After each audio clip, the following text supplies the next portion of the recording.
इधर मैं एक बात और रिकॉल कर दूं, 1 atmosphere is always 76 centimetre of mercury. 1 atmosphere pressure is always equal to 76 centimetre of mercury. और वही काम मैंने इधर करा है, 1 एटमॉस्फेयर के लिए इधर 76 सेंटीमीटर लिखा. Now let me solve 30th problem. देखिए, naturally occurring fluorine is F19. Natural fluorine is F19. And suppose that if we have 50% F19 and 50% F20, whether the gaseous diffusion of UF6 would work to separate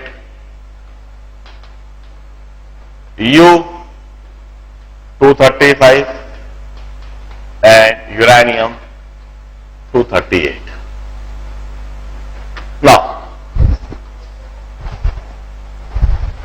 मैं सबसे पहले इस problem से related जो practical application part है और जो practical aspect है, मैं पहले उसको थोड़ा रिकॉल कराता हूं. ऑल्दो इसका डिटेल तो आप 12th क्लास में सीखोगे और समझोगे. We know that nuclear reactors is the major source of energy. Nuclear reactor से ही हम इलेक्ट्रिसिटी प्रोड्यूस करने की कोशिश कर रहे हैं. उस न्यूक्लियर रिएक्टर में फ्यूल के रूप में यूरेनियम का इस्तेमाल होता है. जैसे हम किसी भी फर्नेस में कोयले को फ्यूल के रूप में इस्तेमाल करते हैं, जैसे स्टीम इंजन में कोयला जलाया जाता है और कोयले को जलाकर उससे एनर्जी प्रोड्यूस की जाती है और उस एनर्जी से स्टीम इंजन को रन करा जाता है. बिल्कुल उसी तरह से न्यूक्लियर रिएक्टर में जो एनर्जी प्रोड्यूस होती है, उस एनर्जी को प्रोड्यूस करने के लिए यूरेनियम का इस्तेमाल करा जाता है. Uranium is a fuel there. अब यूरेनियम के भी 2 आइसोटोप्स होते हैं, यूरेनियम 235 और यूरेनियम 238. इसमें से यूरेनियम 238 किसी काम का नहीं होता है, यूरेनियम 235 काम का होता है. यूरेनियम 235 का इस्तेमाल न्यूक्लियर रिएक्टर्स में न्यूक्लियर फ्यूल के रूप में करा जाता है. जबकि नेचर में, जमीन में जो यूरेनियम मिलती है वो यूरेनियम 235 और 238 का मिक्सचर होती है. उसमें दोनों ही यूरेनियम के आइसोटोप्स मिले हुए होते हैं. और जो हमें नेचुरल यूरेनियम मिल रहा है, उस नेचुरल यूरेनियम से हमको यूरेनियम 235 अलग करना होता है और यूरेनियम 238 अलग करना होता है. यूरेनियम 238 को तो आप रिजेक्ट कर दो और यूरेनियम 235 को आप फ्यूल के रूप में इस्तेमाल करती हो. इस प्रोसेस को obtaining higher percentage of uranium 235 and removing uranium 238. This process is termed as enrichment of uranium.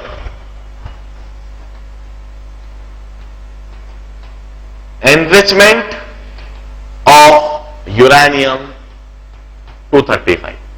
Enrichment of uranium 235 का मतलब है obtaining more and more uranium 235 and removing uranium 238. This process is termed as enrichment of uranium. This is a very important process while installing or while erecting any nuclear power plant. Nuclear power plant में useful fuel obtain करने के लिए सबसे important process है. और इधर मैं एक दुख की बात बता दूं, we peoples, we the Indians do not know the enrichment method and the enrichment process of uranium.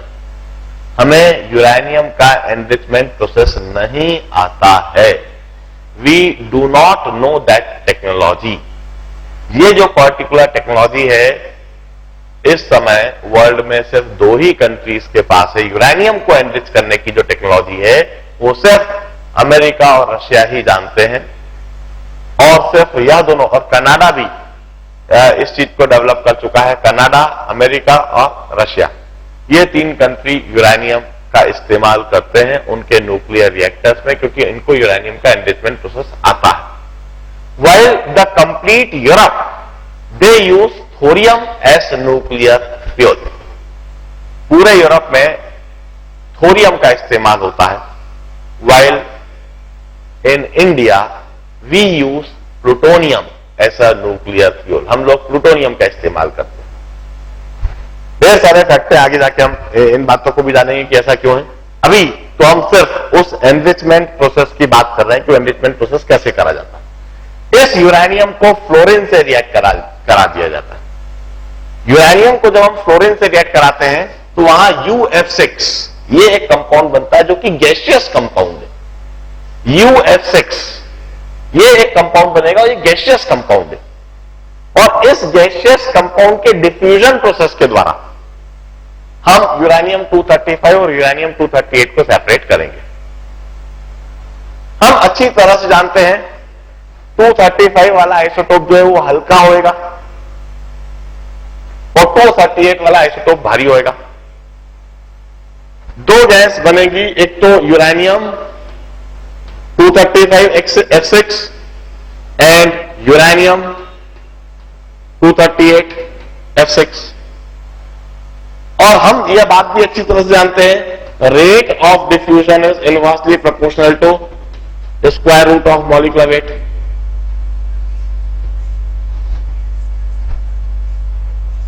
भारी मॉलिक्यूल धीरे डिफ्यूज करेगा, धीरे धीरे ट्रेवल करेगा, जबकि हल्का मॉलिक्यूल तेजी से डिफ्यूज करेगा, तेजी से ट्रेवल करेगा। तो वो हल्का मॉलिक्यूल होएगा यूरेनियम 235 वाला, वो तेजी से डिफ्यूज होते हुए, ज्यादा दूर ट्रेवल करते हुए वो पहले कलेक्ट हो जाएगा, और भारी मॉलिक्यूल यूरेनियम 238 ये धीरे धीरे डिफ्यूज होते हुए, धीरे धीरे ट्रेवल करते हुए बाद में कलेक्ट होएगा। इस तरीके से हम दोनों के रेट में डिफ्यूजन होने की वजह से उन्हें सेपरेट कर सकते हैं। कैसे भाई, यूरेनियम 235 F196, इसका मॉलिक्यूलर वेट M1 होएगा 235 प्लस 6 into 19, यह M1 होएगा।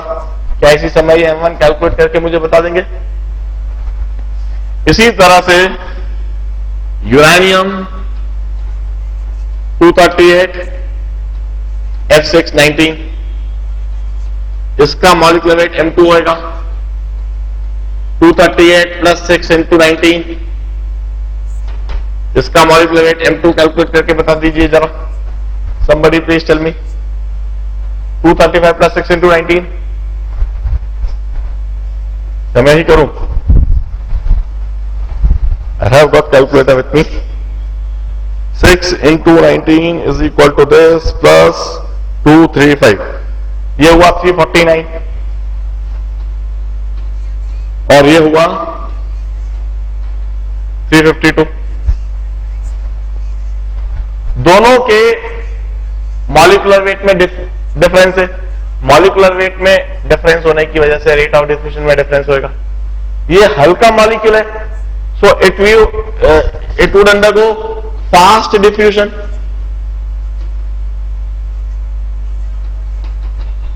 इसका फास्ट डिफ्यूजन होएगा। ये भारी मॉलिक्यूल है तो इसका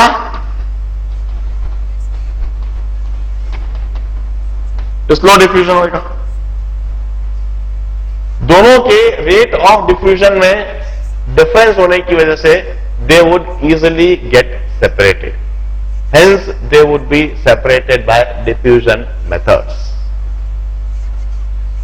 अब उनने जो खास सवाल पूछा कि भाई पूरी तरह से F19 हो तो ये बात पक्का है कि डिफ्यूजन मेथड काम करेगा, मगर यदि वहां पर 100% F19 नहीं हो, 50% F20 हो और 50% F19 हो, मतलब फ्लोरीन के दो आइसोटोप, एक का एटॉमिक वेट 19, एक का एटॉमिक वेट 20, इन दोनों के 50-50% हो, तब क्या यह डिफ्यूजन प्रोसेस काम करेगा? देखिए, मैं कहता हूं इस केस में जो मॉलिक्यूल बनेगा वो यूरेनियम 235, F19 के 3 और F20 के 3।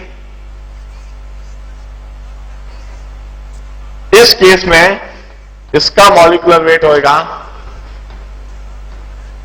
235 प्लस 3 इंटू 19 प्लस 3 इंटू 20। इस केस में इसका मॉलिक्यूलर वेट होगा 352। और दूसरा मॉलिक्यूल जो बनेगा वह होगा यूरेनियम 238, F19 के 3 और F20 के 3। इस केस में जो दूसरे मॉलिक्यूलर का मॉलिक्यूलर वेट होगा that would be 238 plus 3 into 19 plus 3 into 20। It's molecular weight M2 would be 355। मैं कहता हूं molecular weight, total molecular weight of gaseous molecule UF6 वो तो अभी भी है ना, यह मॉलिक्यूल हल्का है, यह मॉलिक्यूल भारी है। इसके हल्का होने की वजह से इसका फास्ट डिफ्यूजन होएगा और ये भारी मॉलिक्यूल होने की वजह से इसका स्लो डिफ्यूजन होएगा। और दोनों के डिफ्यूजन रेट में डिफरेंस होने से सेपरेशन प्रोसेस तो अभी भी काम करेगा। हम कहते हैं कि दो मॉलिक्यूल्स के मॉलिक्यूलर वेट में यदि डिफरेंस है तो उनके रेट ऑफ डिफ्यूजन में डिफरेंस होएगा, तो उन दोनों गैसेस को डिफरेंशिएट करा जा सकता है।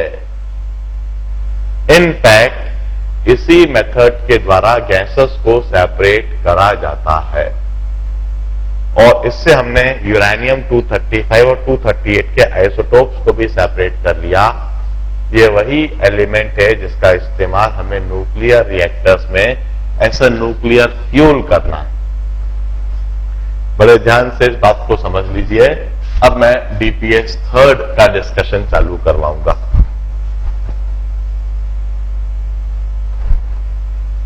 Once again I do not say कि पूरा डिस्कशन फिनिश हो गया। आगे भी यदि आपके डीपीएस 1 में या डीपीएस 2 में कोई डाउट आते हैं तो आप मुझसे पूछिएगा, मैं अवश्य आपको समझाऊंगा। हाँ, second problem,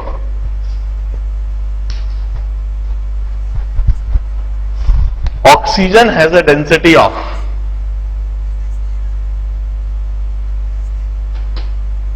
1.429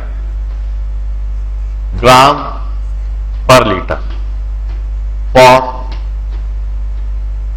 O2 gas at NTP.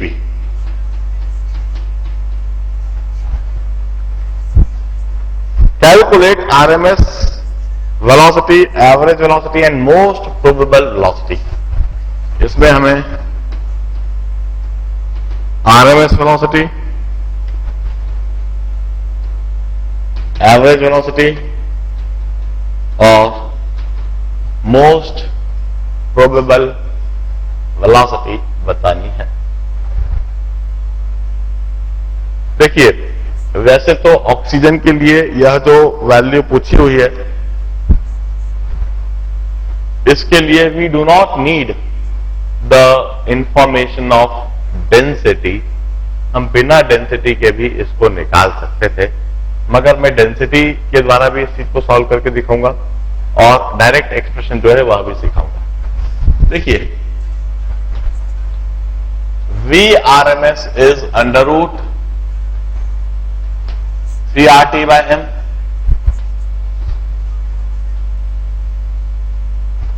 V most probable is under root 2RT/m, and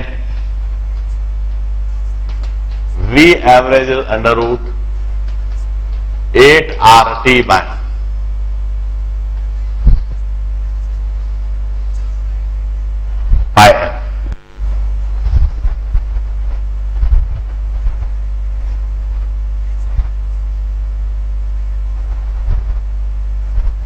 हम यह तीन एक्सप्रेशंस ऑलरेडी क्लास में लिख रखे हैं, इन्हीं तीनों को अप्लाई करना है और आरएमएस वेलोसिटी, एवरेज वेलोसिटी और मोस्ट प्रोबेबल वेलोसिटी के लिए एक्सप्रेशन लिखना है। मैं सबसे पहले आरएमएस वेलोसिटी ऑफ ऑक्सीजन लिख देता हूं 3।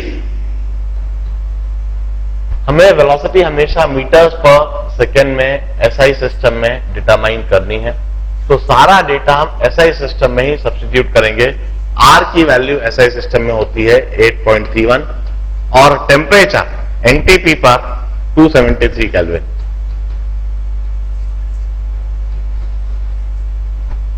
मॉलिक्यूलर वेट ऑफ ऑक्सीजन हम अच्छी तरह से जानते हैं, ऑक्सीजन का मॉलिक्यूलर वेट होता है 32 ग्राम्स पर मोल। मॉलिक्यूलर वेट इज 32 ग्राम पर मोल। मगर एक बात समझ जाए, यह जो मॉलिक्यूलर वेट का एक्सप्रेशन है यह तो सीजीएस सिस्टम में है, ये तो ग्राम्स में है, जबकि इस एक्सप्रेशन में जो हमें मॉलिक्यूलर वेट सब्स्टिट्यूट करना होगा वो एसआई सिस्टम में मॉलिक्यूलर वेट सब्स्टिट्यूट करना होगा। एसआई सिस्टम में ग्राम्स यूनिट सही नहीं है, किलोग्राम्स सही यूनिट है। इधर हम लिखेंगे 32 into 10 to the power -3. Molecular weight in SI system is 32 into 10 to the power -3 kilograms per mole.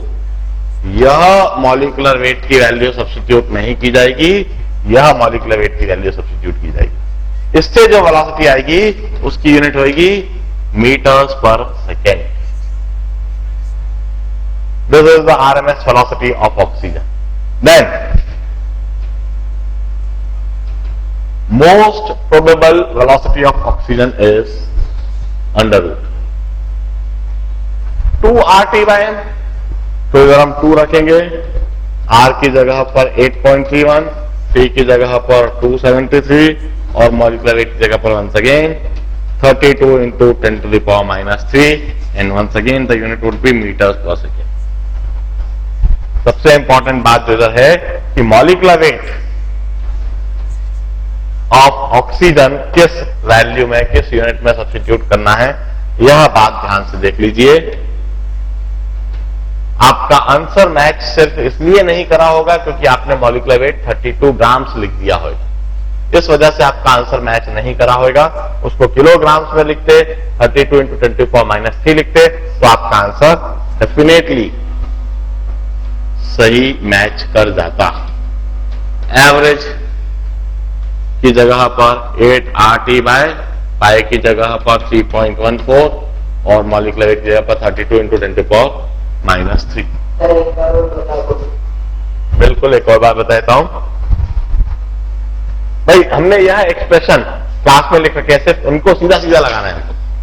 उन्होंने पूछा है for oxygen gas at NTP, for oxygen gas at NTP, what is RMS velocity, what is average velocity, and what is most probable velocity. Ab, since they had already mentioned for oxygen gas, तो density की आवश्यकता ही नहीं रह गई, क्योंकि RMS velocity is given by under root 3RT by m. NTP पर हमें temperature पता है और ऑक्सीजन है इसलिए मॉलिक्यूलर वेट भी पता है और R की वैल्यू हमें पता है. मोस्ट प्रोबेबल वेलोसिटी का एक्सप्रेशन हमने क्लास में लिख रखा है under root 2RT by m और एवरेज वेलोसिटी के लिए एक्सप्रेशन भी हमने क्लास में लिख रखा है under root 8RT by pi m.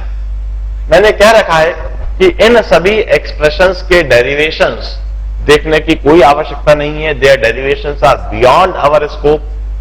We simply need to mug up this expression. हमें इन एक्सप्रेशन को रट लेने की आवश्यकता है और जब भी आवश्यकता पड़ती है, जब भी इस तरह का प्रॉब्लम आता है तो सीधा सीधा अप्लाई करना है इस तरह से ये एक्सप्रेशन. अब इसमें मॉलिक्यूलर वेट टर्म जो है वो खास बात है.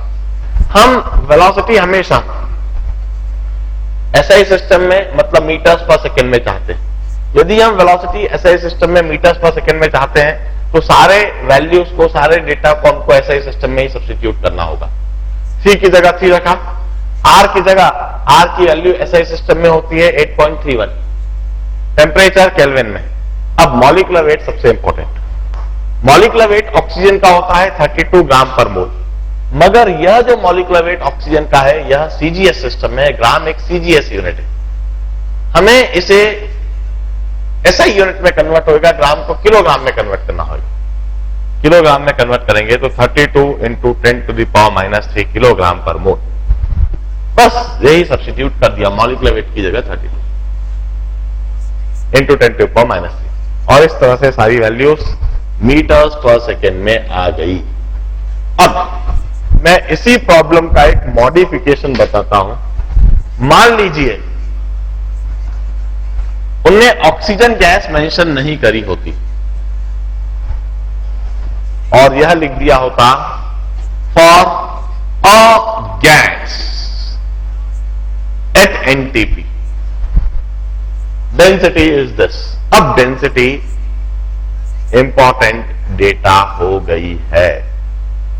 ऑक्सीजन गैस जब मेंशन्ड था तब डेंसिटी का कोई मतलब नहीं था, मगर अब डेंसिटी एक नेसेसरी डेटा है. अब इस प्रॉब्लम को बिना डेंसिटी का इस्तेमाल करे नहीं कर सकते. मैं फिर वापस प्रॉब्लम को दोहरा दूं. For a gas at NTP density is 1.429.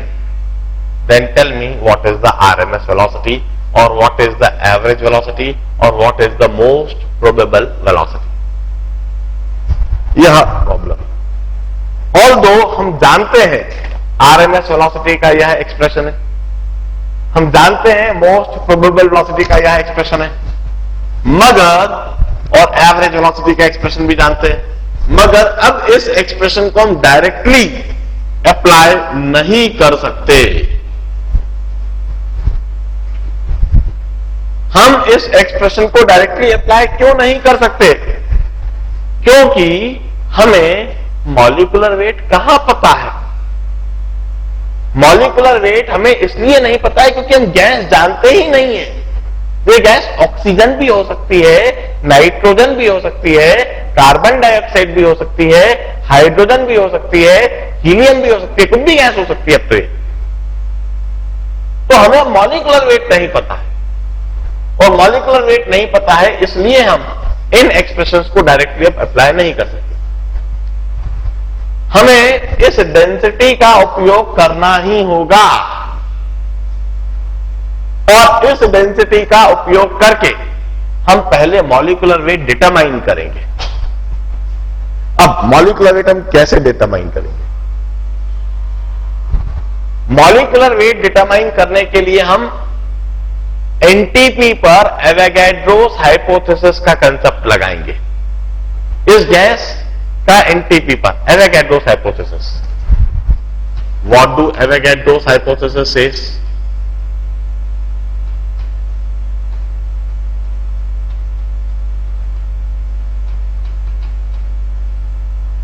One mole of gas, 1 mole of any gas इसका वेट हमेशा होता है n ग्राम्स और इसका वॉल्यूम होता है 22.4 litres at NTP.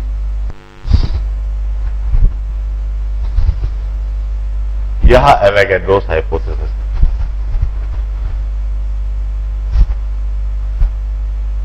Avogadro's hypothesis for gases.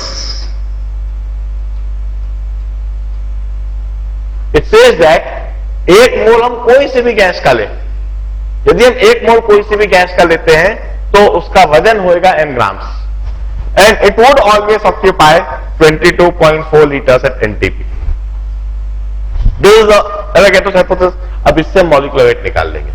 देखिए, this gas 1 litre of gas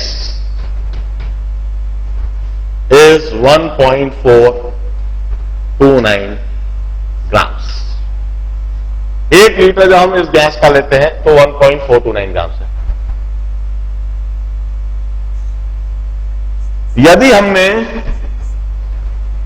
22.4 litres of gas at NTP यदि ले ली तो यह हो गया 22.4 इंटू 1.429 ग्राम्स। और एवोगैड्रोस हाइपोथेसिस के हिसाब से 22.4 litres of gas 22.4 litres of gas जो आप ले रहे हो एनटीपी पर, इसका जो भी कुछ वजन है वो मॉलिक्यूलर वेट होता है। तो इधर से हमें समझ में आ गया molecular weight is 22.4 into 1.429 grams पर मोल, या फिर आप कह दो 22.4 into 1.429 into 10 to the power -3 kg पर मोल। यह इस गैस का मॉलिक्यूलर वेट हो गया, जो भी अननोन गैस है। यदि ये 32 आ गया तो ये ऑक्सीजन गैस हो गई, 28 आ गया तो ये नाइट्रोजन गैस हो गई, 44 आ गया तो ये कार्बन डाइऑक्साइड गैस हो गई। हमने उस गैस का मॉलिक्यूलर वेट डिटरमाइन कर दिया। अब इस मॉलिक्यूलर वेट का हमको इधर सब्स्टिट्यूट कर दो हमें। हाँ बोलो। हाँ, उससे भी हो जाएगा, उससे भी हो जाएगा। मैंने क्या कहा, देयर में B number of methods.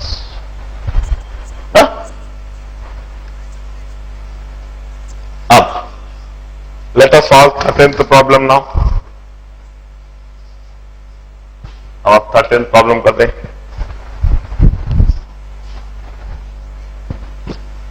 The average speed at T1 Kelvin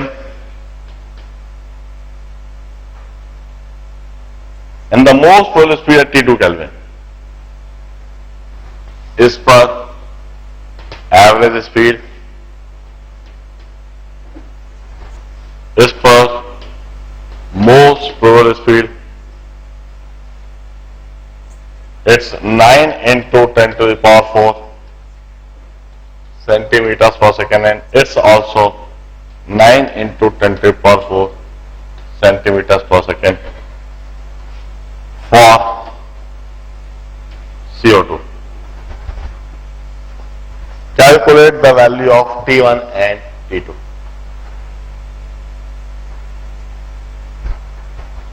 देखिए, इन्हें कहा है T1 कोई टेम्परेचर है, उस T1 टेम्परेचर पर CO2 की एवरेज वेलोसिटी यह है, और T2 कोई दूसरा टेम्परेचर है, इसलिए इसकी मोस्ट प्रोबेबल वेलोसिटी यह है। तो T1 और T2 की वैल्यू बतानी। वंस अगेन मैं इसे 9 into 10 to the power 2 metres पर सेकेंड लिख दूं, इसको भी 9 into 10 to the power 2 metres पर सेकेंड लिख दूं। एवरेज वेलोसिटी होती है 8 RT बाय m, और मोस्ट प्रोबेबल वेलोसिटी होती है 2 RT बाय m। ये T1 टेम्परेचर और ये T2 टेम्परेचर। सीधा सीधा निकलेगा। इधर मैंने एसआई सिस्टम में कन्वर्ट कर दिया मीटर्स पर सेकेंड में, क्योंकि सारा काम मैं ऐसे सिस्टम में कन्वर्ट करना ही पसंद करता। अब पहली इक्वेशन से मुझे T1 पता लग जाएगा। 9 into 10 to the power 2 is equal to under root of 8 R की जगह 8.31 into T1 अपॉन पाई की जगह 3.14 और मॉलिक्यूलर वेट की जगह 44 into 10 to the power 3। इससे T1 पता लग जाएगा। और T2 के लिए मैं करूंगा 9 into 10 to the power 2 equal to under root of 2 R की जगह 8.31, T2 मुझे निकालना है, अपॉन मॉलिक्यूलर वेट की जगह 44 into 10 to the power -3। इससे हमें T2 पता लग जाएगा।